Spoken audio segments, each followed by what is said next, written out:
હે દેવ મામા મને મજા નો આવે દેવ ભલામણા યો મારા દેવ કોણ દેવ મને કોક કહી દે ને મને ગાંધી પાવે મામા દેવ કોણ ભલામણા કોઈ આગળ થી દે મને ગાંધી હસી નહીં તો યો હે દેવ એવું થાય કહું છું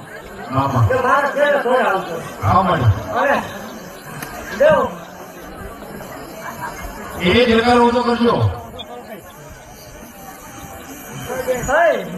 મારા કેવકો હાંડો મામા બીજાની વાત નથી આવતા ફિલોસોફી દેતા હોય દેવ નહીં યો એવું ગાયન કહું છું દેવ જગતના દીવા ધર્મ ભૂવા હાથા છે મામા હું કરું એવું થાય કે એની ભલામણ ત્યાંથી ધોવાનું બંધ કરી દે યો એવું થાય કોઈ તું 21 લાખ રૂપિયા આપ્યા કોઈ 22 લાખ આપ્યા કે 51 લાખ નું આપું મન મારું હા. એવું જગત એવું છે પણ